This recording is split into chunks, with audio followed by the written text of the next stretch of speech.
यह कथा है काकभुशुंडी जी की, जिसे महादेव ने श्राप दिया, लेकिन वह श्राप वरदान बना और उन्हें रामकथा का अमर साक्षी बना दिया।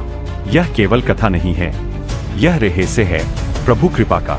जब उज्जैन के मंदिर में आकाशवाणी हुई और भगवान शिव ने क्रोधित होकर भुसन को शाप दिया, रे पापी, तूने गुरु का निरादर किया है, तू अजगर की तरह बैठा रहा, इसलिए तू सर्प की योनि में जाएगा और तुझे हजारों बार अलग अलग योनियों में जन्म लेना होगा।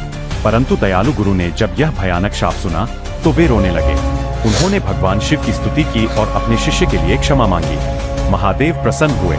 उन्होंने कहा कि शाप वापस नहीं हो सकता, लेकिन गुरु की प्रार्थना के कारण इसका प्रभाव बदल जाएगा। शिव जी ने वरदान दिया, हजारों जन्मों के दौरान भुसन को कभी असहनीय कष्ट नहीं होगा। उन्हें सदा सदा के लिए अपने हर जन्म का पूर्व ज्ञान बना रहेगा और अंत में उनकी शिव भक्ति राम भक्ति में परिवर्तित हो जाएगी। अनेक जन्मों के बाद उनका अंतिम जन्म फिर से एक ब्राह्मण के रूप में हुआ।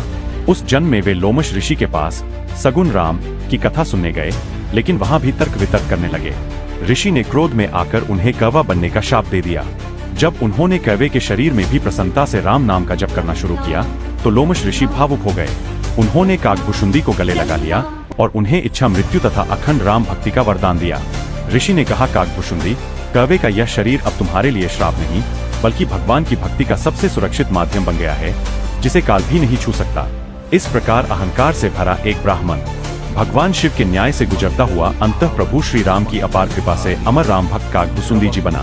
काकभुशुंडी जी के लिए कौवे का शरीर कोई दंड नहीं रहा, बल्कि वह ऐसा दिव्य पात्र बन गया जिसे न काल छू सका न मृत्यु बांध सकी। कथा अभी समाप्त नहीं हुई है।